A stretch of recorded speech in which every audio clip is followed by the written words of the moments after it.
Assalamualaikum warahmatullahi wabarakatuh. Bismillahirrahmanirrahim. Alhamdulillahi rabbil alamin. Wassalatu wassalamu ala asyrafil anbiya'i wal mursalin. Sayyidina wa maulana Muhammadin wa ala alihi wa sahbihi ajma'in, amma ba'd. Allahumma rabbi syrah li sadri wa yassir li amri wahlul 'uqdatam min lisani yafqahu qawli. Subhanaka la ilma lana illa ma 'allamtana innaka antal alimul hakim. Wala hawla wala quwwata illa billahil aliyyil azim. Allahumma 'allimna ma jahilna wa dhakkirna ma nasina. Rabbi yassir wa la tu'assir. Rabbi atmim bil khair. Alhamdulillah. Kita bersyukur kehadrat Allah Subhanahu wa taala yang dengan keizinan dan taufik daripada Allah kita diberikan kesempatan untuk berada dalam majlis ilmu. Kita dengan satu bab pada malam ni, Baharul Madhi juzuk yang ke-19. Tengok pada muka surat 181 bab yang ke-44. Kitab Baharul Madhi juzuk yang ke-19, muka surat 181 bab ke-44. Bismillahirrahmanirrahim. وبسند المتصل إلى أئمة المحدثين وخصوصا إلى الإمام محمد بن ثورة أبو عيسى الترمذي وحتى إلى رسول الله صلى الله عليه وسلم أقول باب ما جاء في مكاتبة المشركين. Bab yang telah datang ia pada menyatakan hadis Nabi yang menunjukkan ia berkirim surat, yang menunjukkan ia iaitu Nabi berkirim surat kepada orang-orang kafir. Maksudnya Nabi SAW dia berdakwah melalui surat-surat yang dia hantar dan dia gunakan teknologi yang ada di zaman itu. Zaman tu teknologi dakwah yang paling canggih kali pun hantar surat. Lain pada hantar orang pergi dakwah, hantar surat. Zaman lah ni melalui media massa. Segala alat sebaran am dengan internet, dengan apa dan sebagainya. An Anas radhiyallahu anhu anna Rasulullah sallallahu alaihi wasallam kataba qabla mautihi ila Kisra wa ila Qaisar wa ila Najashi wa ila kulli jabbarin yad'uuhum ila Allah wa laysa bin Najashi alladhi sallallahu alaihi an-nabiy sallallahu alaihi wasallam. Hadis hasanun sahih gharib. Daripada Anas bahwasanya Rasulullah sallallahu alaihi wasallam menulis ia dahulu daripada mautnya, sebelum baginda sallallahu alaihi wasallam wafat.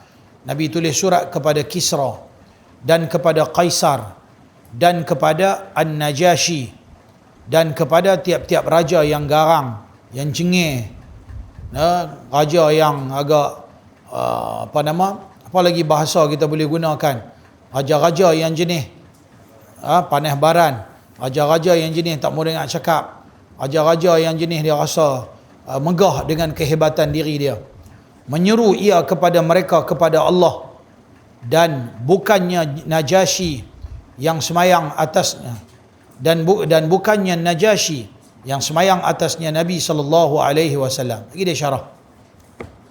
Hadis ini hasan lagi sahih, maknanya ada dia punya riwayat dia menurut Imam Tirmizi ada riwayat yang hasan, ada riwayat yang sahih, ada riwayat yang sahih. Tetapi walau bagaimanapun bagi Imam Tirmizi jalanan yang mai kepada dia adalah melalui satu jalan saja dia punya sanad dia, maka disebutkan sebagai hadis yang gharib. Wa qul gharibu ma rawa rawin faqat. Hadis gharib diriwayatkan oleh seorang perawi saja, dia tak banyak-banyak. Ada hadis yang banyak sampai mustahil untuk nak dikatakan benda tu bohong, nama dia hadis mutawatir. Maknanya ramai orang meriwayatkan hadis tersebut. Ada hadis yang matan dia, sanad dia didatangkan dengan satu, kadang-kadang ada dua, kadang-kadang ada tiga dan sebagainya. Yang ni orang dalam bidang ilmu hadis, mereka buatlah kajian nak menyabitkan sama ada hadis tu kita nak katakan dia hasan, sahih ke, hasan ke, dhaif dan sebagainya. Hadis dhaif boleh pakai, jangan duk terpengaruh dengan orang yang mengatakan bahawa hadis dhaif tak boleh pakai. Sikit-sikit hadis dhaif tak boleh pakai. Hadis dhaif tergolong dalam golongan hadis maudhu'. Oi, salah besar cakap macam tu. Tak boleh cakap hadis dhaif tu adalah hadis maudhu'. Hadis dhaif tu disebabkan periwayat hadis dia tu ada kelemahan-kelemahan yang menyebabkan hadis tersebut jatuh sikit dia punya darjat. Walau bagaimanapun ulama meletakkan ada syarat-syarat untuk beramal dengan hadis yang dhaif. Ketahuilah kiranya wahai saudaraku, berkirim surat, utus surat kepada orang kafir kerana menyempurnakan apa maslahah Islam dan muslimin itu harus jua ia berdakwah kepada orang bukan Islam. Berdakwah kepada orang Islam dan berdakwah juga lebih lagi kepada orang bukan Islam. Seperti perbuatan Nabi kita sallallahu alaihi wasallam, dikirimnya surat-surat kepada sekalian raja-raja kafir itu. Bahkan dikatakan menurut catatan sejarah ada 37 surat yang dihantar oleh Rasulullah. Melalui satu riwayat 37 surat. Mungkin juga ada khilaf dalam masalah surat ni. Banyak puluh-puluh okay. Satu riwayat mengatakan 37 surat, ada kata lebih dan sebagainya. Okay. Dia hantar, Rasulullah hantar sahabat ni pergi negeri ni, sahabat ni pergi negeri ni, sahabat ni pergi negeri ni. Jumpa dia punya pembesar-pembesar. Diserunya semuanya biar beragama Islam. Yang mana dia tak sempat pergi, dia hantar surat. Mana lah tahu nak terbuka hati ni kerja Allah Ta'ala. Benda kecil ya dia boleh terima untuk nak masuk Islam. Dan bersatu dengan muslimin pada agama. Itulah telah dikeluarkan oleh Abu Isa At-Tirmidzi hadisnya dengan katanya, diriwayatkan daripada seorang sahabat bagi Nabi sallallahu alaihi wasallam namanya Anas bin Malik radhiyallahu anhu, bahawasanya Rasulullah sallallahu alaihi wasallam telah menulis surat ia sebelum wafatnya kepada Kisra. Maksudnya sebelum duk sihat lagi lah, hantar pergi sini, hantar pergi sini. Nampak dah dakwah di kalangan para sahabat Islam dah berjaya. Maka dia guna pula saluran-saluran yang lain yang boleh dia di samping dia hantar para sahabat, dia hantar pula supaya bukan senang nak boleh jumpa dengan pembesar-pembesar dunia zaman tu pun. Zaman lah ni pun susah. Apa dah zaman? Tuan-tuan boleh pergi jumpa Perdana Menteri lah ni. Pergi jumpa. Jangan kata Perdana Menteri. Hak YB duduk kawasan kita pun tak pernah jumpa. Bukan semua lah. Kan? Masa pilihan raya, dia pakai kalut main jumpa. Undilah kami. Pegang-pegang jawatan mana pergi tak? Tak pernah jumpa pun. Tak pernah jumpa. Tiba-tiba cuih kata main lepas 5 tahun main. Undi apa tak? Mana pergi muka orang tak pernah tengok Contoh. Bagi alasan sibuk lah, tak ada lain lah. Oh saya sibuk, saya pegang jawatan macam-macam. Yalah, jawatan tu jawatan untuk berjumpa dengan rakyat, jawatan untuk melaksanakan tanggungjawab. Yalah, mudah-mudahan mereka buatlah mereka punya tanggungjawab. Ni duk cerita yang tak buat Hak setengah-setengah bagus boleh jumpa mudah, ada dia punya pusat khidmat dia. Kalau pergi jumpa pun berjumpa dengan dia bagi masa untuk berada di pusat khidmat dia. Hak lain-lain kadang-kadang pergi pusat khidmat dia jumpa kerani-kerani kan. Yang ni boleh hantar terus pergi jumpa pembesar dia sendiri, cakap terus tanpa perantaraan, bagi terus sendiri serah surat. Sahabat ni memang takkan bagi kat orang lain, melainkan dia sendiri baca surat tu di hadapan pembesar-pembesar tu. Telah menulis surat ia sebelum wafatnya kepada Kisra. Kisra ni apa dia? Iaitu Raja Besar Parsi. Parsi ni sekarang Iran lah. Iran dan kawasan sekitar dia tu dikena, Iraq tak masuk dalam Iran, Parsi lah. Okay. Dan kepada Kaisar. Kaisar iaitulah gelaran Raja Besar Rom. Raja Rom nama dia Kaisar. Siapa yang pegang raja masa tu semua nama Kaisar lah. Siapa yang menjadi raja di Parsi semua nama dia Kisra. Itu gelaran macam kita yang di Pertuan Agong umpamanya. Dan kepada An-Najashi, iaitu gelaran Raja Besar yang memerintah negeri Habasyah. Habasyah ni adalah satu negeri yang sekarang berada di Ethiopia. Saya pernah sampai sekali pergi umrah ziarah ke Habasyah. Ingat kan nak pergi Habasyah apakah? Boleh pergi tengok tempat. Sahabat pernah hijrah kali pertama, kali kedua. Nabi dia hijrah terus ke Madinah. Sebelum tu berlaku 2 kali peristiwa hijrah. Para sahabat mencari kekuatan oleh kerana didera teruk sangat ketika berada di Mekah. Nabi kata cuba pergi tengok dekat Raja Najashi di Ethiopia. Zaman tu dia panggil dia panggil Habasyah. Habasyah ni orang kulit hitam gelap ni. kami pun pergi lah. Tapi boleh dikatakan zaman sekarang Habasyah ni ramainya Kristian lah, Kristian Ortodok. Masa saya pergi dengan jemaah umrah ni, sampai driver tu kata jangan keluar, dia kata duduk dalam van lah, tengok muka orang duduk jegir kita ni, memang pelik lah. Dia kata sini pun banyak, tak tahulah mungkin tempat yang kita pergi tu, dia kata ni bandak dia di bandak dia lah. Ataupun tak wani lah, tengok macam pelik lah. Ingat nak pergi carilah sejarah-sejarah tak mana yang kata Rasulullah sahabat mai berjumpa, dan kemudiannya Raja Najasyi, menurut sejarahnya bukan situlah, tempat lain. Kita pergi ke ibu negara dia, jadi mungkin tak kenal tempat dia. Dan zaman dulu pun memang Ethiopia ataupun Habasyah ni, walau memang ada orang Islam, tetapi zaman dulu pun asalnya mereka ni adalah Kristian Ortodok. Oleh kerana mereka ni ahlul kitab, mereka pegang kitab Taurat dan Injil, dan yang bestnya Raja Najasyi ni sendiri dia adalah padri besar. Dia walaupun raja dan dia, tetapi dia ni adalah orang yang alim dalam kitab Taurat dan Injil menurut sejarahnya. Dan kemudiannya bila mai sahabat berjumpa cerita ni, dia baca kitab Taurat, dia baca kitab Injil, lepas tu hati pula jenis memang nak mencari kebenaran. Maka akhirnya dia melihat kebenaran Nabi Muhammad ada di dalam Quran, dalam Taurat dan Injil. Depa mai bukan nak baca Quran sangat, dia bercerita sifat Nabi Muhammad. Antara lain dia ni tak makan sedekah, tak terima zakat, dia hanya menerima hadiah, dan di belakang badan dia ni ada seketul daging yang ditutupi dengan bulu-bulu halus. Yang ni ada tulis dalam Taurat, dalam Injil.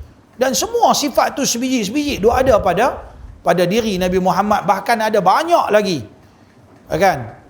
Bahkan dalam Quran Tuhan sebut depa mengenali Nabi Muhammad lebih, ataupun seumpama kamu mengenali anak-anak kamu. Depa tahu Nabi Muhammad tak mau ikut ni pasal dia tak boleh terima kebenaran saja.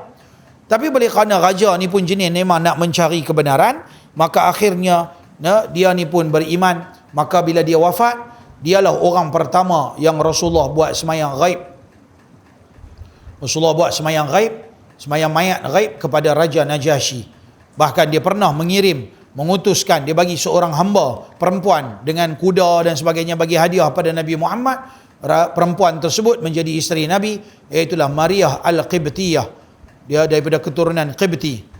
Qibti ni keturunan Firaun ni. Keturunannya lah, bukan Firaun. Kan? Baik kita pun ada belambak jenis keturunan gitu pun. Keturunan ni lah, tengok perangai lah. Perangai elok lah, perangai tak elok pun.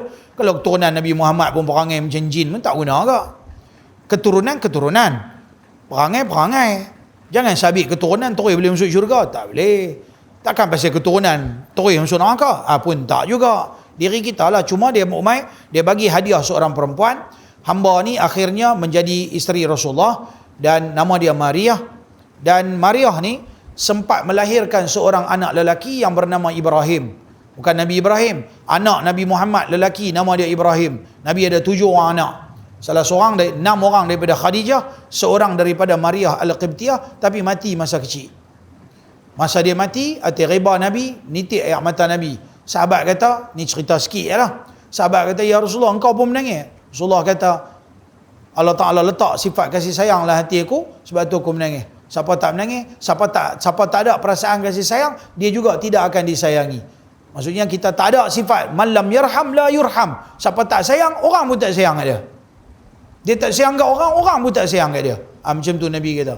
Nak menunjuk kata Nabi mempunyai sifat kasih sayang. Nitik air mata tak apa. Yang tak maunya duk meratak, duk meraung, duk menjerit-jerit, duk pukul muka, membinasakan diri dan sebagainya. Itu namanya ratapan. Itu dilarang dalam Islam. Walaupun diamalkan oleh bangsa ataupun agama yang lain, tu dia punya saya. Dalam Islam dia tak boleh buat begitu. Yang tu dikira sebagai protes kepada Tuhan. Sebab yang bagi hidup adalah Allah, yang bagi kematian juga adalah Allah. Buat lagu tu dikira protes nak lawan Tuhan, tak puas hati dengan apa yang Tuhan ciptakan. Sebab tu salah satu daripada rukun iman, percaya kepada qada dan qadar. Ketentuan baik buruk semua daripada Allah. Raja Najasyi, itu nama dia. Dan kepada tiap-tiap raja yang garang, yang berdegil diri di mana-mana negeri yang diperintahnya, dikirimnya surat kepada mereka itu kerana menyeru akan mereka itu kepada agama Tuhan, iaitu tiada lain daripada agama Islam. sabdanya, marilah sekalian kita memeluk agama Allah, iaitu agama Islam, supaya dapat kebahagiaan di dunia dan akhirat. Aslim taslam. Nabi mula ya, bismillahirrahmanirrahim, min Muhammad Rasulillah. Yang tu dia akan letak, dia punya muqaddimah, daripada Muhammad utusan Allah. Mai satu surat, hantar dekat sahabat, pergi bagi kat Raja Rom. Sampai sahabat tu pun baca, bismillahirrahmanirrahim, min Muhammad Rasulillah. Dia kata stop. Raja Rom, dia kata stop. Pasal apa dia buat nama dia dulu? Dia kena bubur nama aku dulu, baru nama dia. Dia mau macam inilah kepada Raja Rom daripada Muhammad. Dia mau macam tu. Dia tak boleh daripada Muhammad kepada Raja Rom. Tak mau lagu tu. Nama aku mau atas. Macam tu punya takabur. Dia tak mau dengar apa Nabi kata dalam tu. Terus dia ambil, dia koyak. Sahabat ni balik habaq kat Nabi. Nabi kata mudah-mudahan Allah koyak kerajaan dia. Selang tak apa lama, doa Nabi, anak dia sendiri bunuh bapa dia, dan berlaku kehancuran dalam memang lingkup Tolenji tu depa punya pemerintahan. Anak dia sendiri bunuh bapa dia. Itu dia doa Nabi-Nabi ni kan.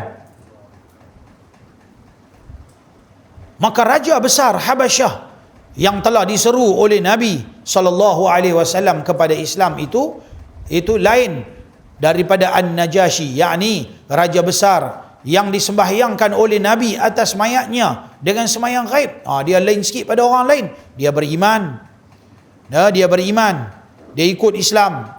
Kerana Najasyi yang disembahyangkan oleh Nabi itu telah Islam ia dengan sesempurna Islam, dan berpindah beberapa banyak sahabat kepadanya. Maksudnya ketika para sahabat berhijrah ke Habasyah, dia banyak tolong perjuangan Islam. Dia banyak bagi bantuan. Kan? Ketika sahabat sampai di Habasyah, rupanya wakil daripada kerajaan Mekah ketika tu, puak-puak kafir Quraisy, daripada ada wakil depa di situ, dan daripada kata, tu sodok ni saya dok dengar depa ni mau jahat ni, depa ni macam ni, depa ni macam ni, tapi dia tak dengar hasutan daripada depa, dia tetap memberikan perlindungan. Maka Allah Subhanahu wa taala memberikan perlindungan kepada dia, disebabkan dia memberikan perlindungan kepada perjuangan Islam. Inilah kelebihan manusia yang dia buat kerja untuk agama Allah. Allah bantu insya-Allah. In tansurullaha yansurkum. Kamu bantu agama Allah, Allah bantu kamu dalam segenap segi urusan, insya-Allah. Jaya. Tapi bukanlah bererti apa saja ujian yang Allah bagi kat kita bererti Allah nak penayar kita, sedangkan kita dah bantu agama Allah, tiba-tiba kita tidak diuji. Itu bab lain pula. Kita buat kerja untuk agama Allah, kadang-kadang Tuhan dia nak uji kita punya iman, nak angkat darjat, dia uji pula orang lain. Tapi dia juga dalam masa yang sama, lepas dia bagi ujian, mungkin ada hikmah dia bagi kat kita yang lain pula. Kena banyak sangka baik dengan Allah Subhanahu wa taala. Kata Abu Isa At-Tirmidzi, bermula ini hadis hasan, lagi sahih, lagi gharib. Kata Imam Nawawi rahimahullahu taala di dalam Syarah Muslim, dia kata adapun Kisra itu boleh dibaca akan dia dengan baris di atas kaf. Kisra, kasra, dengan baris di bawahnya. Nak baca kasra boleh, nak baca Kisra boleh. Maka ialah gelaran bagi tiap-tiap daripada raja besar negeri Parsi, dan Kaisar, iaitulah gelaran kepada Raja Rom, dan An-Najasyi bagi tiap-tiap daripada Raja Habasyah, dan Khaqan bagi tiap-tiap daripada Raja besar Turki, dan Fir'aun bagi tiap-tiap daripada Raja besar Qibti ataupun Mesir zaman dulu, dan Al-Aziz bagi tiap-tiap daripada Raja besar Mesir. Fir'aun pun ada, Aziz pun ada, kan? Dan Tubba' bagi tiap-tiap daripada Raja besar negeri Himyar. Himyar di negara Arab juga, satu jenis suku kaum Himyar. Dan pada hadis ini ada menunjukkan harus berkirim surat dengan orang kafir. Maksudnya harus, bahkan bukan takat haruslah, wajiblah berdakwah. Harus di sini maknanya boleh kita sampaikan mesej Islam kepada orang bukan Islam. Sebab itu bagus kadang-kadang Quran ada dicetak dengan bahasa Inggeris, ada bahasa Cina. Kalau tuan-tuan pergi di Arab Saudi, Quran dicetak dalam puluhan bahasa. Indonesia, maksudnya terjemahan dia, bukan Quran lah, Quran dan terjemahan dia dicetak dalam pelbagai bahasa dalam dunia. Tuan-tuan boleh pergi di Kelang cetak Quran, tuan-tuan tu boleh tengok nak bahasa apa dalam dunia ada aku, tapi ingat dalam 20-30 bahasa. Bahasa Urdu, bahasa Turki, bahasa apa yang jenis bangsa-bangsa besar dalam dunia ada, hatta bahasa Melayu ataupun bahasa Indonesia Melayu. Untuk rumpun orang yang duduk di Nusantara Melayu ni.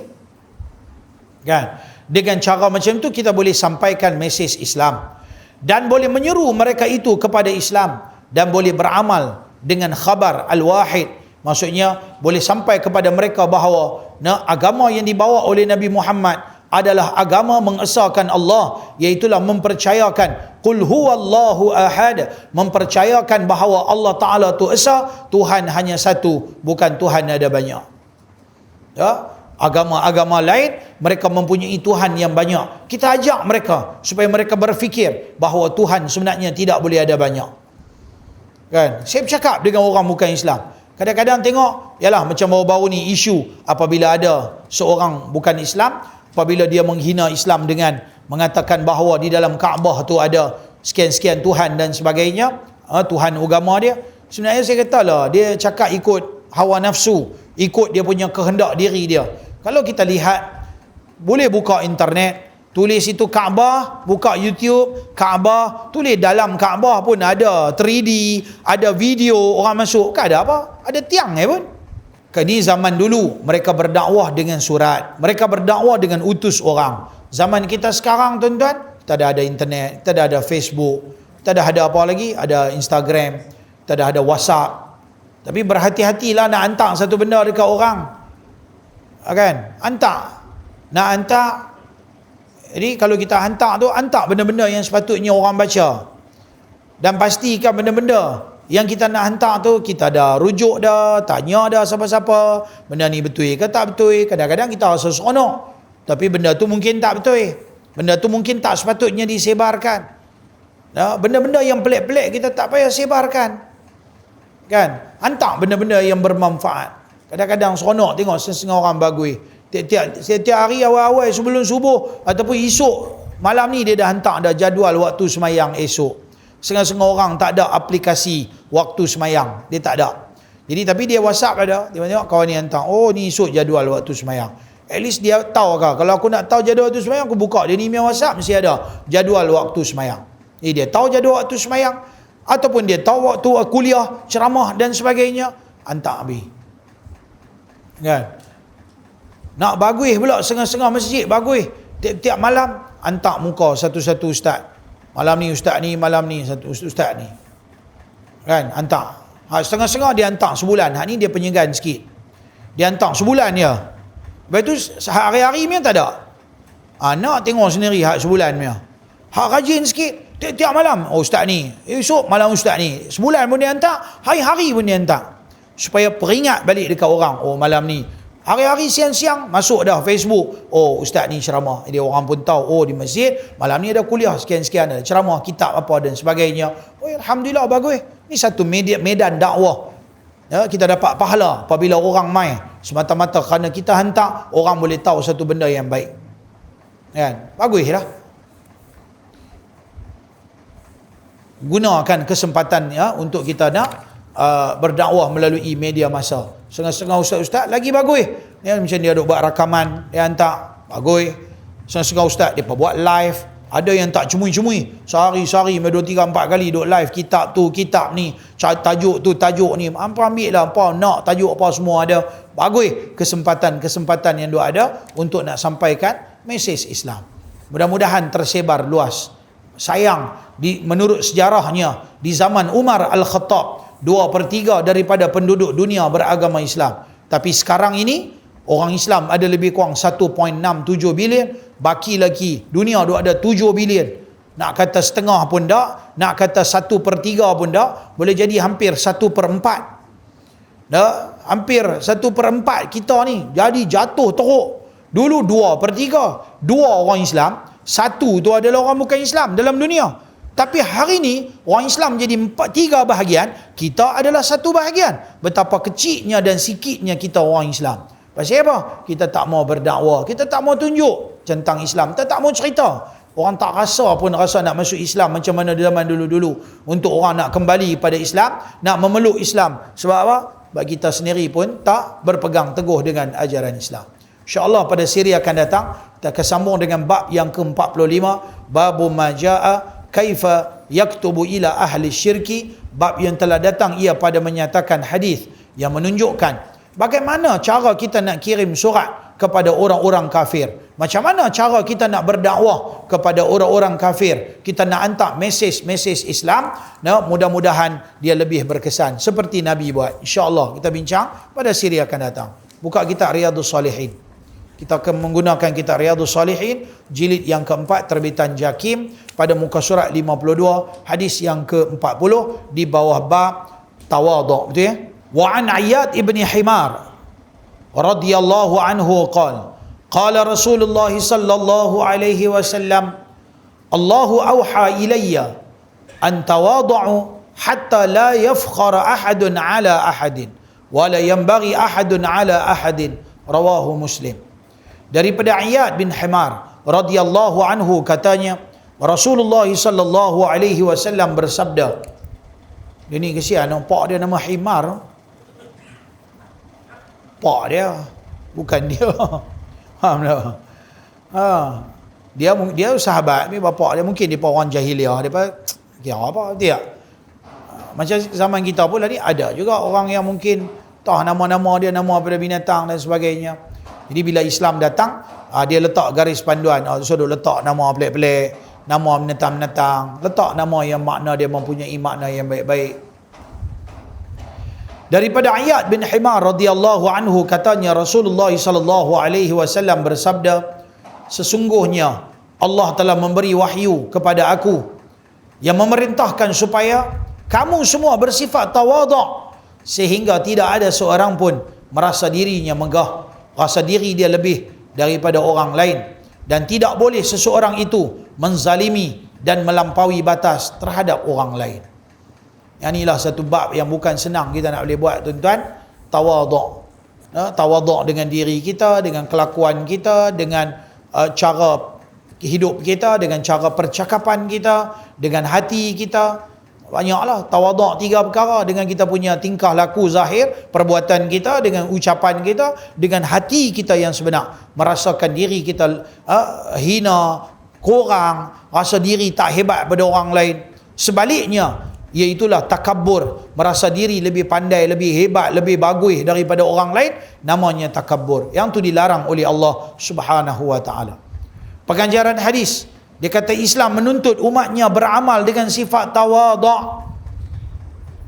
Tawaduk bukan jalan tunduk-tunduk. Tak semestinya jalan tunduk. Boleh jadi ada orang yang jalan tunduk tu memang dia tawaduk, boleh jadi. Kan, dia jenis tak mau tengok orang, dia relax, jalan kira merendahkan pandangan. Tetapi tak semestinya semua orang jalan tunduk tu berarti dia tu tawaduk.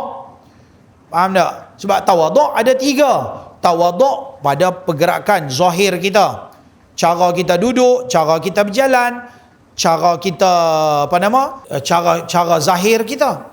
Dan ada tawaduk dengan percakapan kita, dan ada tawaduk dalam hati. Tawaduk dalam hati maknanya dalaman dia tu. Yang tu yang paling penting tu, nombor 1.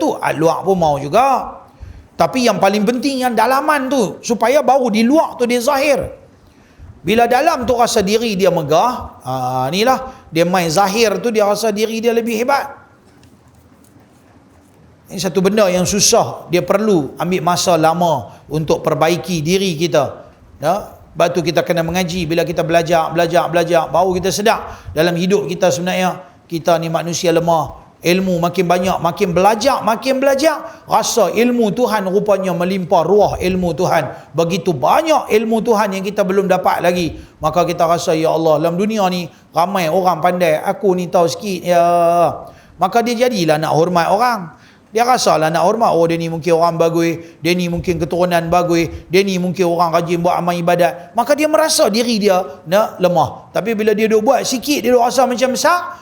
Ni kena tipu dengan syaitan ni. Kan? Islam menuntut umatnya beramal dengan sifat tawaduk dan menghormati sesama Islam. Dengan demikian akan lahirlah sebuah masyarakat Islam yang harmoni. Cuba tengok mai masjid. Nah, bagi ada tawaduk, bagi salam. Bagi salam, jangan duk suar tangan. Dengar saya abang, tu suruh main salam dengan saya ada COVID. Faham? Saya kena cakap lagu tu baru orang tak main suar tangan kat saya.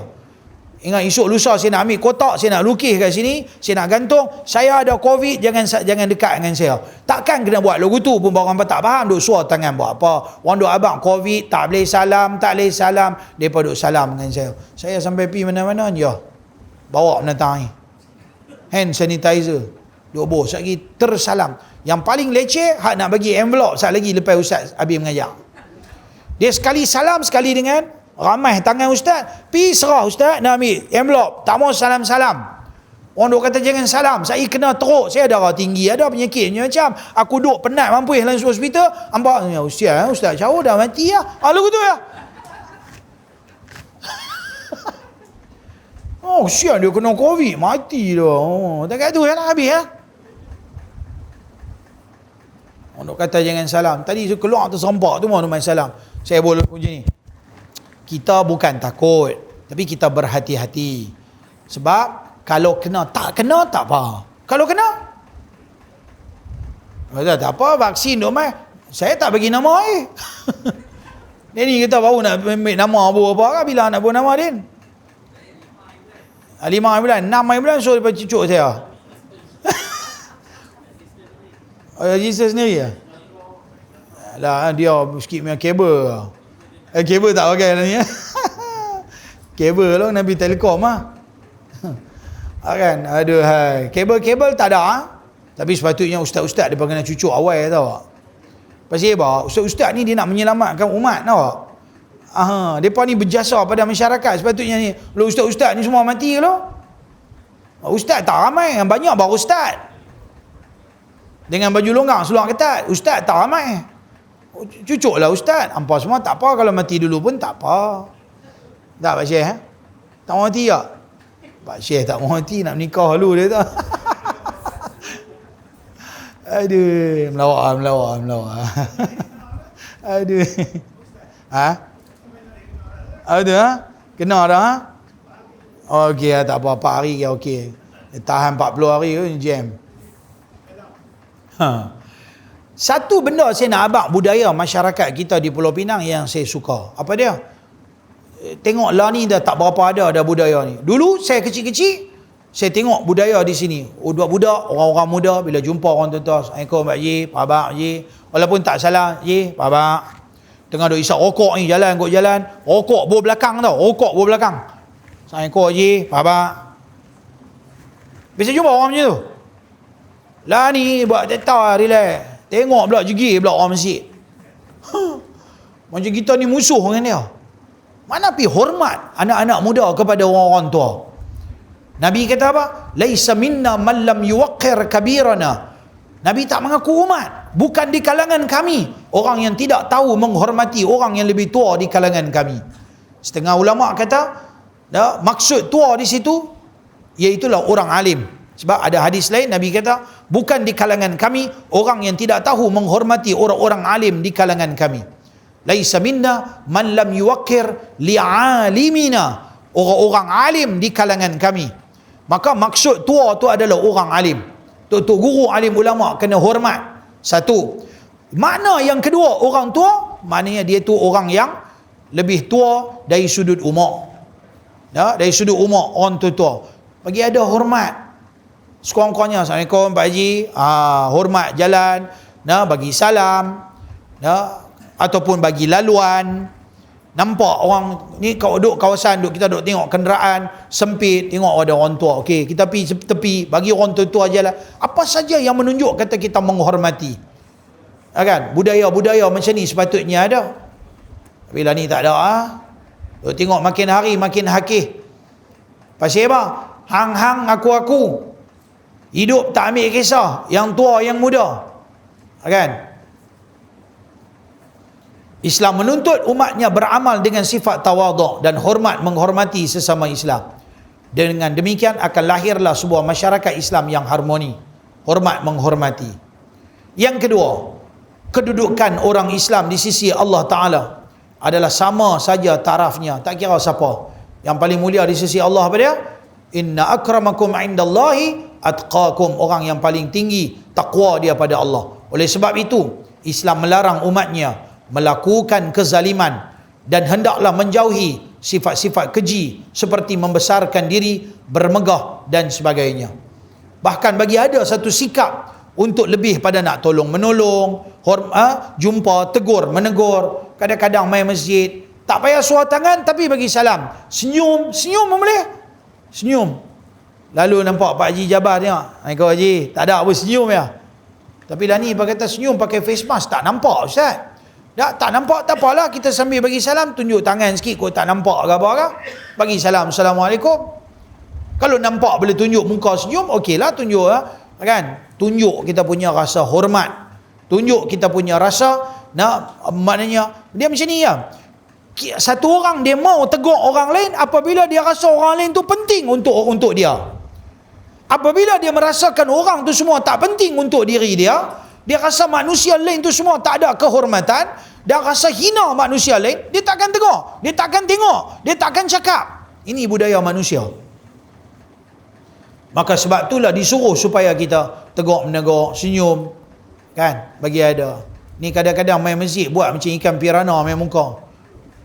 Dia main tu macam yang muka tu macam, dengan balik bulu gitu, tak apalah kata Covid tak salam, habis-habis tak salam, kan? Tunjuk-tunjuk tangan sikit. Assalamualaikum, baba, okey, kan? Nak orang nak beratuk keluar bagi siapa keluar dulu. Ni tak ada, habis-habis keluar buat tak tahu orang bagi salam pun buat macam dengar, macam tak dengar ya.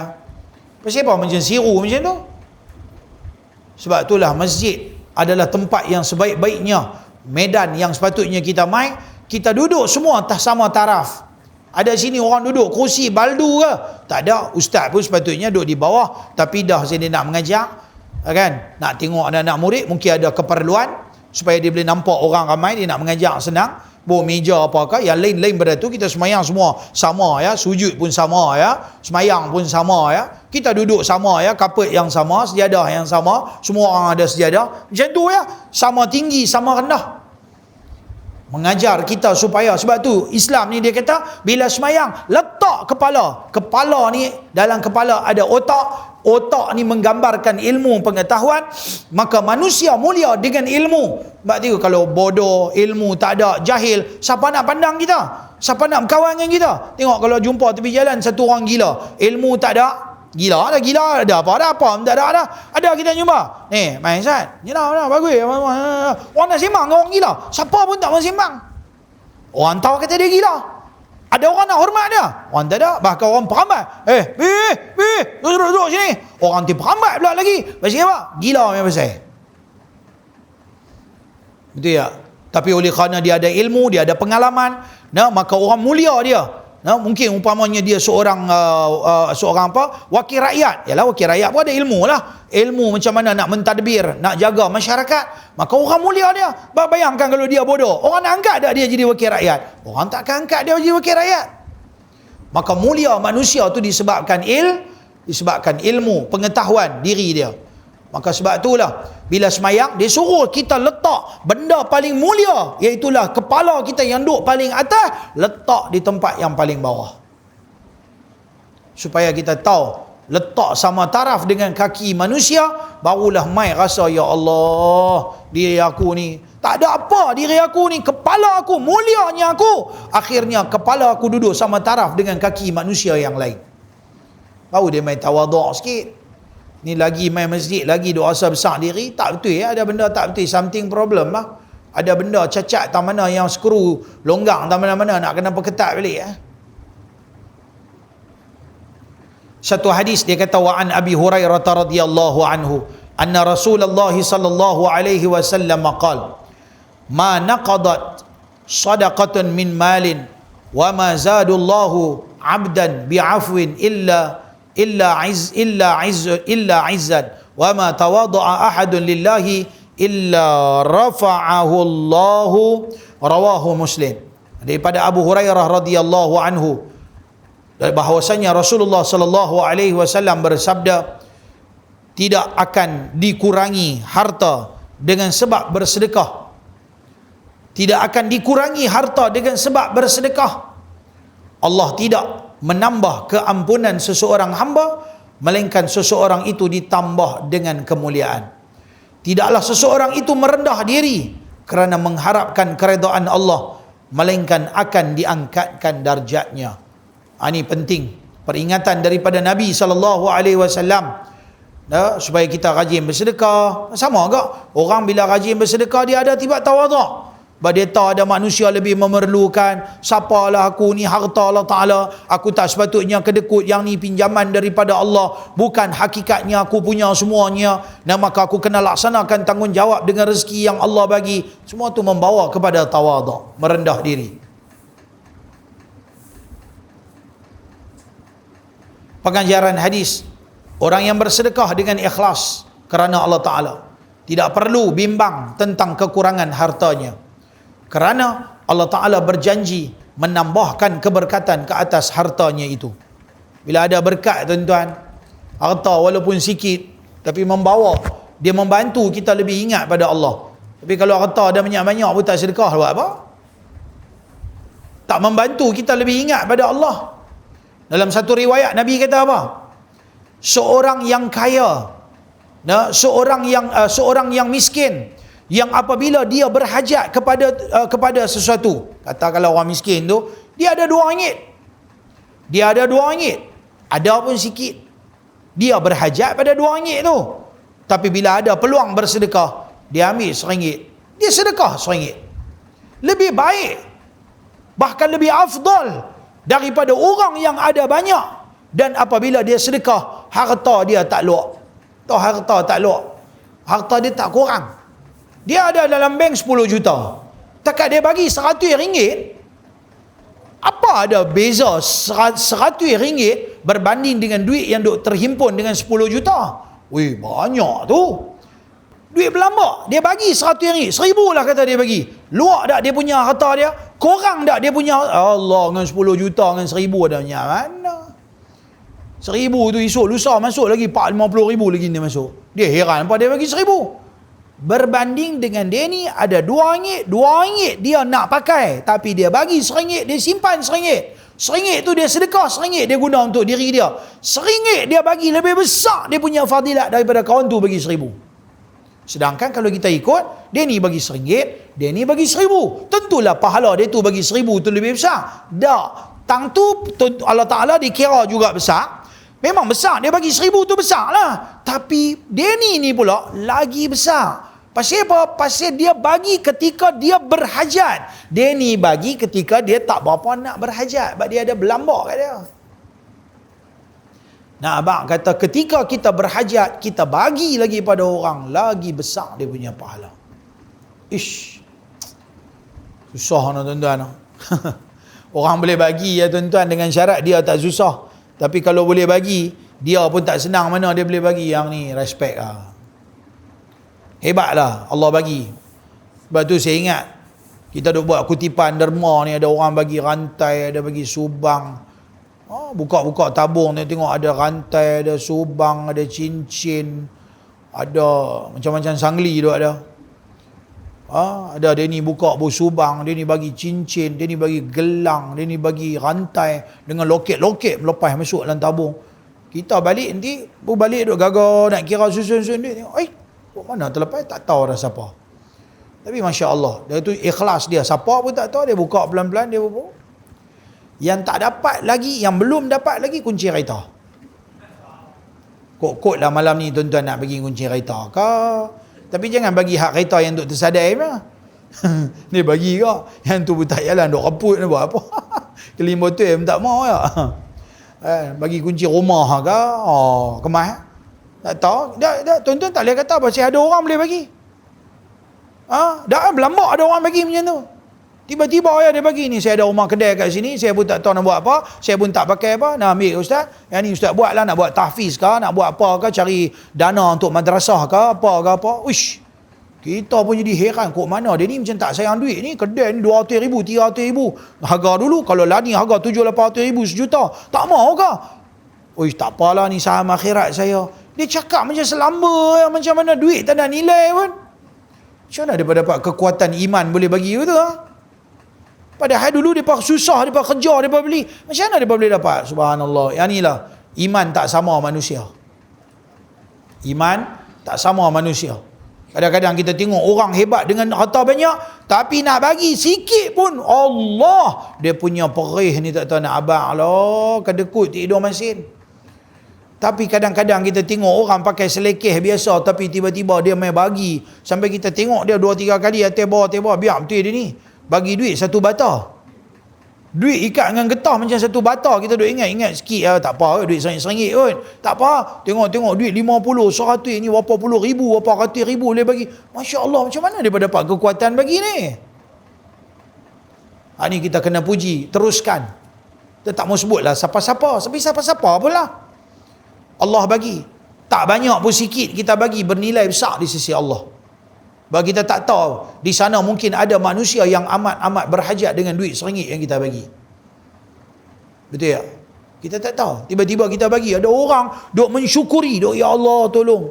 Saya di madrasah tiap-tiap malam, lepas maghrib saya kata tolong, tiap-tiap habis semayang maghrib, buat semayang hajat, buat tahlil, doa selamat kepada semua penyumbang-penyumbang yang selama ini menyumbang walaupun 5 dit bagi kat madrasah kita. Doa kepada Allah supaya Allah bagi murah rezeki, bagi mereka sihat, bagi Allah selesaikan, bantu mereka punya masalah walaupun mereka bagi 5 dik. Nak sebut nama tu ramai kan duk bagi kan, tabung dia ni bagi sekupang RM1, RM2, RM3, dia ni bagi berapa dah berapa lama duk bagi. Niat semua Allah Maha Kaya, Allah Maha mengetahui.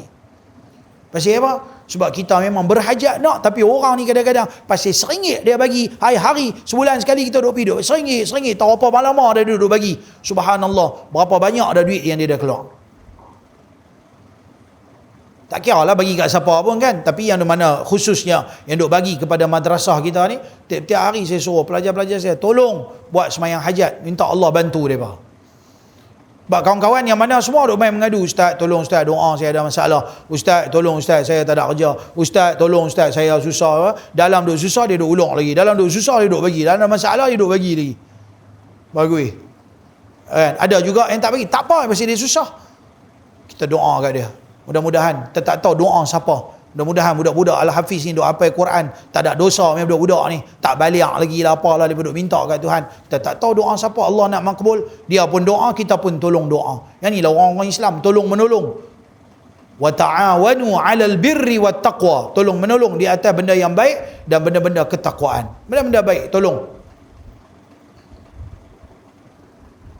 Yang kedua, keampunan yang diberi oleh Allah ke atas hambanya adalah semata-mata sebagai suatu kemuliaan Allah kepadanya. Banyakkan istighfar, minta ampun. Duk saja-saja tak tahu nak buat apa istighfar ya. Pegang tasbih ada ke tak ada dengan jari pun boleh. Astagfirullah. Baca pendek astagfirullah. Baca panjang kita tak faham lah. Buat apa baca pendek senang. Aku minta ampun ya Allah, astagfirullah. Minta ya Allah ampun ya Allah, dosa berlambak-lambak. Kita ni kalau kita nampak kita punya dosa, saya ingat kita takkan makan, takkan minum, takkan tidur, takkan buat kerja lain, kita duk nampak gunung. Lagi gunung ni tak hilang lagi. Gunung dosa kita takkan selesai untuk minta ampun. Duk minta ampun situlah, pasal kita tak nampak. Kita tak nampak yang pasal itulah kita tak sedar nak baca istighfar. Lepas semayang nak baca 3 kali pun susah. Berlambak-lambak bagi salam, Assalamualaikum, buka handphone. Assalamualaikum, buka handphone. Apa besar sangat dengan handphone ni? Astagfirullah dulu, baca minta ampun dulu, bagi banyak-banyak sikit. Sagi-sagi lah handphone ni semua. Ni masa kita dengan Allah, tentu pun dia duk sibuk. Dan lagi tambah-tambah jengeng dengan anak-anak muda, main nyok Jumaat, berlambak semua tangan. Orang duk khutbah sini, siap main game lagi. Nak kata benda-benda ni melalaikan. Ustaz duk mengajar pun dia. Saya tak boleh. Saya nampak je siap. Dia maki depan orang. Dia kita tak mau, kita duk habis masa duk buat benda-benda yang tak berfaedah. Sebab ilmu yang sedang kita duk bincang ni antara benda penting untuk diri dia. Kalau hang rasa hang ada benda yang penting, keluar pergi dulu. Buatlah kerja. Dia tiba-tiba ada call, tak apalah, tunggu saya jawab balik. Pergi dulu. Ni kira betul-betul penting. Kalau tak ada, tutup habis. Orang telefon, kalau benda tu penting, sekali lepas habis mayang, dia telefon balik. Buka phone, dia bagi report, kata ada orang telefon lah balik. Orang tanya ni telefon, tak jawab. Orang dalam masjid lah, dengar kuliah, ceramah. Okey ya. Dia buat kerja, semayang, buat amal ibadat. Sekali kita telefon lah balik. Utamakan Allah. Sebab kita masa lain kita sibuk dengan dunia. Inilah masa-masa lapang yang Tuhan bagi untuk kita bersama dengan Allah, dengan ilmu Allah. Yang ketiga, hamba yang sentiasa mengharapkan keredaan Allah dan bersifat tawaduk akan diangkat darjatnya di sisi Allah Subhanahu wa taala. Hadis terakhir untuk kita. Wa an Anas radhiyallahu anhu annahu marra ala sibyan fasallama alaihim wa qala kana an-nabiy sallallahu alaihi wasallam yaf'aluhu muttafaqun alaih. Satu riwayat daripada Anas radhiyallahu anhu, dia ni khadam Nabi. Dia ikut Nabi pergi mana-mana semenjak umur dia 10 tahun sampai umur dia 20 tahun. Nabi mai di Madinah umur dia 10 tahun, Nabi wafat dia umur 20 tahun. Dia jadi khadam Nabi. Dia duduk depan rumah Nabi, Nabi keluar dia ikut berekor pergi mana-mana. Apa kerja-kerja penting yang Rasulullah nak laju sikit, Anas pergi tahun tu, Anas pergi abang kat dia ni, Anas pergi panggil dia ni, bawa benda ni, apakah? Tak ada apa, dia duduk yang ikut Nabi. Ni Anas bin Malik, khidmat pada Rasulullah sallallahu alaihi wasallam. Bahkan dalam satu riwayat kata Anas, aku satu hari, dalam Syama'il ada cerita. Dia cerita macam mana sikap Anas ni. Satu hari dia kata, satu hari aku ni, masa tu zaman aku kanak-kanak, Rasulullah suruh aku buat satu kerja. Rasulullah bagi amanah dekat rumah dia, Anas pergi buat benda ni. Tak abanglah kerja apa. Tiba-tiba aku keluar daripada rumah Rasulullah, aku nampak budak-budak duk main depan rumah Rasulullah. Aku pun duk main kat kawasan tu. Sehingga aku terlupa apa kerja yang disuruh oleh Rasulullah. Dia budak, dalam side tu dia boleh lupa. Kan? Galik dengan main. Tiba-tiba dia kata tengah-tengah aku bermain, tiba-tiba aku rasa satu lembaga main di belakang aku, macam satu orang duk main. Kali-kali dia kata, tengok Nabi dengan muka tersenyum. Anas, tak pergi lagi ke? Ya. Kalau kita ni mangkuk, tak pergi lagi, aku tendang orang tau. Contoh kan, dah kita cakap tu. Dia tak cakap macam tu dekat Anas. Okey, dia cakap baik, masya-Allah, ni satu perangai baik, kita kena ubah. Kan? Walaupun dia pekerja kita, tapi bukanlah maki, hamput dan sebagainya. Cakap elok, tapi lagi kah? Kata Anas, tiba-tiba aku rasa diri aku begitu malu sangat dengan Nabi. Mulai saat itu, setiap kerja yang disuruh oleh Rasulullah, umur 10 tahun dah tahu malu lah. Dah tahu 10 tahun dah tahu segan. Dah tahu dah kata macam mana ni aku ni tak buat kerja, tanggungjawab Nabi suruh buat. Dia kata mulai daripada hari itu, setiap benda yang disuruh oleh Rasulullah, itulah yang pertama dalam hidup aku. Anas bin Malik khidmat kepada Nabi sallallahu alaihi wasallam. Kita perlu gitu juga hidup atas dunia. Khidmat untuk para alim ulama. Rasulullah tak ada, dia meninggalkan warasah dia, al ulama warasatul anbiya. Kita khidmat pada para alim ulama, besar pahala. Kita khidmat untuk masjid, besar pahala. Kita khidmat untuk madrasah, besar pahala. Kita khidmat untuk perjuangan Islam, besar pahala. Besar pahala. Boleh tolong sikit-sikit, boleh tolong banyak-banyak. Apa yang kita mampu kita boleh tolong. Tolong ya, insya-Allah. Allah tolong kita. Yang penting kita ada satu sikap untuk berkhidmat. Kan? Kadang-kadang masjid kotor, tak apa salahnya pergi ambil cuci ke apa buat. Pahala besar. Pahala besar. Jamban-jamban masjid, siapa berani pergi masjid? Kerja dia memang daripada awal lagi, hari ni aku nak cuci jamban masjid. Sehingga kan orang tengok, wah heran masjid ni dia punya jamban A1, 5 bintang lah. Kan? Walaupun tak sehebat mana, tapi jamban bersih berkilat. Bersih apa? Ni ada orang nak main cuci jamban, cuci tandai-tandai, tak ada bau ayak kencing, haring apa bala pun tak ada. Setengah-setengah masjid kita pergi, tuan-tuan masuk dalam tandai, mimpi ngeri. Pengsan. Tak pengsan pun dia mimpi ngeri tau. Balik malam tu tak lelena, macam tengok hantu. Dia akan mengganggu kehidupannya. Sampai lagu tu, apa benda dia tengok saya pun tak tahu. Allahu Akbar. Tak sayang kalau rumah dia tak apa lagu tu, tapi masjid ni khidmatlah sikit untuk Islam. Bayangkan bila orang masuk dalam tandai, Allah bersihnya tandai.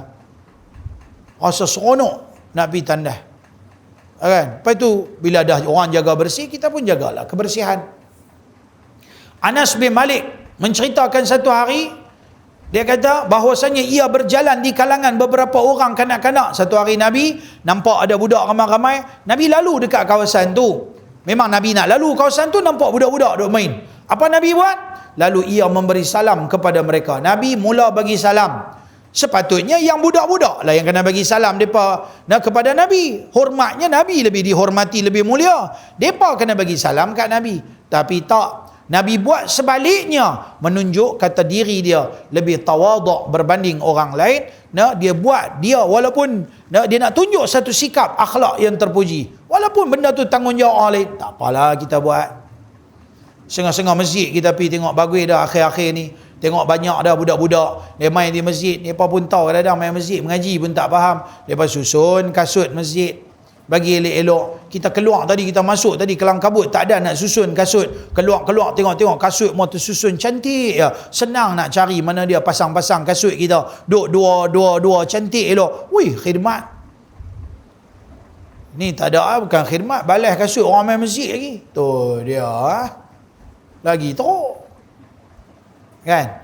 Tengok sikap tawaduk Nabi ajak. Walaupun tanggungjawab dia, mereka yang kena bagi salam, tapi Nabi memulakan untuk memberi salam. Tak apa. Kan? Kita buang kita punya ego kita. Yang ni diajarkan dalam Islam. Pengajaran hadis, sunat memberi salam kepada sesama Muslim, tidak mengira darjat dan peringkat orang yang diberi salam. Walaupun dia anak murid kena bagi salam kat tu guru tiba-tiba bagi salam dulu. Faham tak?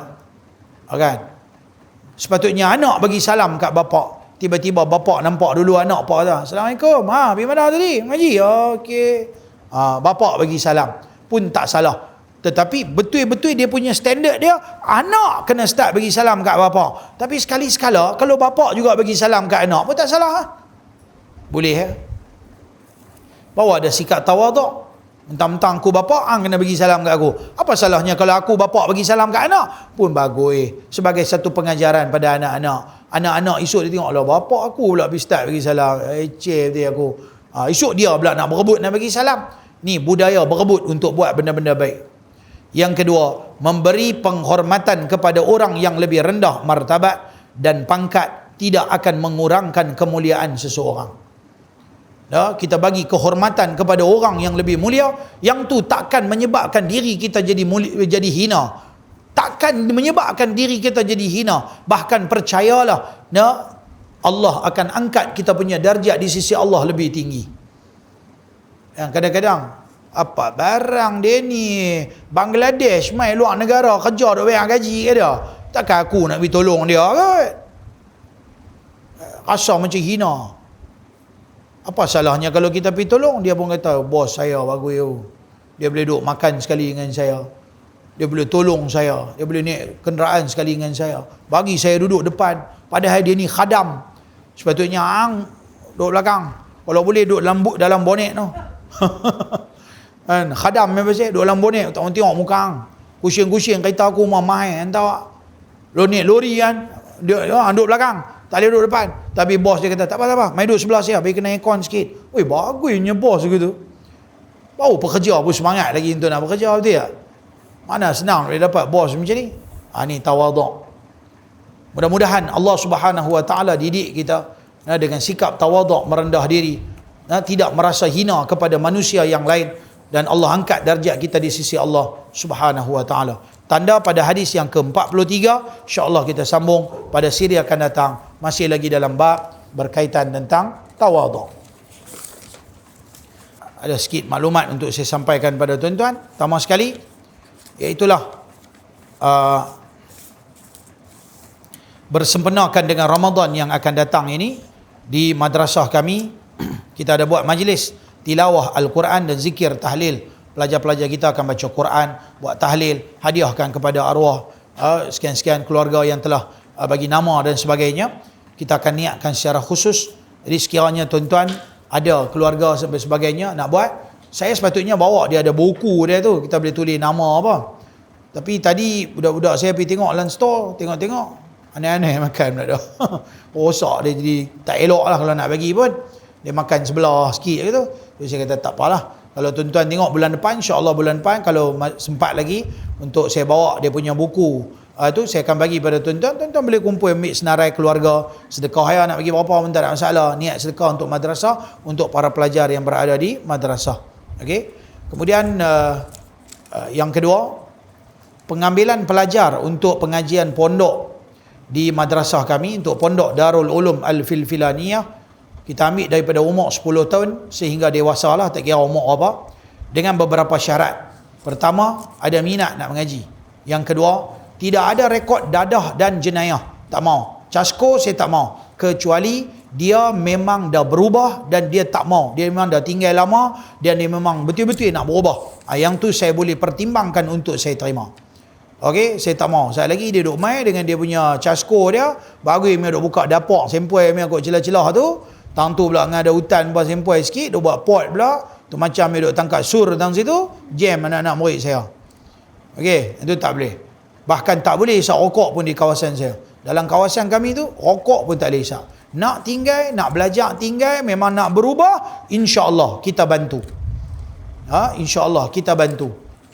Okey. Kemudian kita juga terima yang lepasan SPM, college ataupun universiti. Ini amat dialu-alukan. Habis-habis SPM tengok tak ada kerja nak buat apa. Mai, duk. Boleh mengaji kitab. Kita ajak basic. Tak tahu Quran, kita ajak. Tak tahu Jawi, kita ajak. Tak tahu Arab, kita ajak. Dia boleh pilih sama ada dia nak duduk 6 bulan sementara dia nak tunggu result SPM dia keluar, ataupun dia nak duduk mengaji betul-betul selama 3 tahun, ataupun dia nak sambung pengkhususan selama 2 tahun jadi 5 tahun dia punya pengajian. Okey, untuk pengajian pondok. Untuk warga mas dan kelamin juga kita buka. Sama ada dia nak beli pondok dengan harga 18,000 sebiji pondok, dan dia boleh duduk 2 lelaki bini, duduk buat macam rumah dia, duduk mengaji. Okey, ataupun kalau dia memang orang susah, kita tengoklah kalau ada orang wakaf, duduklah 3-4 orang dalam satu pondok tu. Okey. Tapi itu kena daftar nama lah, kena bagi nama. Lah ni pun ada 780 nama. Tolong bagi nama, nanti kita buat temu duga. Belum lagi buat temu duga, kita buat temu duga, kita akan ambil mai duduk mengaji di pondok. Selewat-lewatnya ujung tahun depan. Okey, paling lewat lah. Tapi kita dah mula lepas-lepas raya akan datang ni, kita dah mula untuk pengambilan untuk warga mas dan sebagainya. Doakan. Kita sedang duk sibuk untuk nak cari kita punya peluang-peluang untuk sumbangan, untuk kita nak siapkan juga. Mudah-mudahan Allah makbulkan tahun ni juga kita nak siapkan Yayasan Al-Filfilani. Katalah amin. Okey, yang mana pondok depa mampu beli. Ada setengah orang mai jumpa saya, dia kata, "Ustaz, saya nak beli tapi saya tak mau duduk lagi." Tak mau duduk tak apa, saya bagi orang lain duduk dulu. Esok tuan-tuan rasa nak mai duduk, mai jumpa. Saya ambil depan ni duduk bilik-bilik lain pula. Kan? Jadi kita bagi pada tuan-tuan, tetapi pondok tu tidak boleh diwarisi. Contoh tiba-tiba dia mati, ni anak-anak nak main duduk mengaji boleh. Dia tak boleh nak jual pula pondok tu, tak boleh. Dia beli automatik, dia dalam surat tu dia wakaf kepada madrasah. Maka kalau dia mati, tak ada keluarga nak duduk, dia nak jual-jual semua tak boleh. Supaya dia dapat pahala wakaf pondok tu. Lagu tu. Kemudian kita juga mengalukan sebarang sumbangan daripada tuan-tuan, sama ada tuan-tuan nak bagi dalam bentuk kewangan, barang makanan, barang-barang kegunaan. Saya abang dari itu kalau nak bagi apa-apa alat mesin ke periuk belanga, boleh bagi tahu. Banyak juga saya ada kutip kawasan ni. Untuk makluman tuan-tuan, saya nak sampaikan pada tuan-tuan, baru-baru ni ada sekitar kawasan di Jelutong ni, ada orang duk pergi duk sebar benda-benda palsu daripada madrasah kita. Kata kita duk jual barang tu, barang ni yang orang bagi. Dia tu pun konon-kononnya bersimpati, kita tolonglah madrasah Ustaz Syahul, dia pergi jual. Tuan-tuan, tak ada siapa pun saya bagi barang apa, semua barang orang bagi semua kami telan. Okey, jangan duk percaya apa benda yang orang cakap. Okey, kemudian dia duk pergi jual. Saya ingat mana orang duk ambil kesempatan ni, dapat mau duk pegang, telefon kat saya cepat-cepat, saya nak bagi tahu kat polis. Senang bagi duduk dalam. Hari tu pun saya ingat di Masjid Hashim Yahya, lama dah banyak tahun. Tuan-tuan, yang sempoinya dia ni duk mana tau, dia mai dengan dia tak pernah tengok seumur hidup muka saya. Yang best dia pegang, Zamri tu pegang, lama cerita lama, dia pegang di rumah dia main kutip. Weh, pakai jam Rolex tu. Kan, yang tu pun puluh-puluh ribu punya jam tak apalah. Kira kemas yang pakai mau kemas, main kutip terma. Semua palsu lah dalam tu, semua photostate. Kemudian akhirnya dia berkata ni, tolong madrasah Ustaz Syahul dia duk mati di mulut. Lepas pada tu pegang, kita tunggu sana, saya kita bagi. Mereka pun bagi minum air apa semua. Lepas telefon saya, perderai saya taruh happy. Saya pun bagi salam, Assalamualaikum, masuk duduk. Assalamualaikum bang, apa? Okay. Dia buat tak tahu ya kat saya. Dia tak tahu saya siapa. Dia tak tahulah saya ustaz mana ke apa, masuk duduk. Dia tanya dia buat apa? Main kutip derma untuk madrasah Ustaz Syahul ni, Teluk Gombak. Oh. Tu saya kata dia, saya Ustaz Syahul tu. Tu surat tu kami punya tapi photo state abang dapat di mana? Dia mula ketak tak ada cakap banyak lah, senang ya kan. Telefon polis report ya senang, benda-benda macam ni. Jangan buat macam tu. Ni tak siapa buka kedai hampir jual barang apa, betul hang buat pelokoh buat nama madrasah kami. Tuan-tuan pula bila dengar tengok mula nak buat mulut satu macam ya. Dok kira mula nak sebar benda-benda. Saya kata, "Pi bagi tahu saya, mai saya nak pergi tanya. Ambil di mana?" Siapa yang suruh hang buat benda-benda lagu tu? Jangan duk pandai-pandai duk pergi buat benda-benda yang tak sepatutnya, duk cari dosa kering. Sekadar tu saja, yang baik daripada Allah, salah silap dari saya sendiri, mohon ampun dan maaf. Bismillahirrahmanirrahim. Alhamdulillahirabbil alamin. Wassalatu wassalamu ala asyrafil anbiya'i wal mursalin sayyidina wa maulana Muhammadin wa ala alihi wa sahbihi ajma'in. اللهم زدنا علما نافعا ورزقا حلالا واسعا مباركا فيه وعملا متقبلا اللهم علمنا ما ينفعنا وانفعنا بما علمتنا وزدنا علما وربنا آتنا في الدنيا حسنة وفي الآخرة حسنة وقنا عذاب النار صلى الله وسلم عليه والحمد لله رب العالمين. السلام عليكم ورحمة الله وبركاته.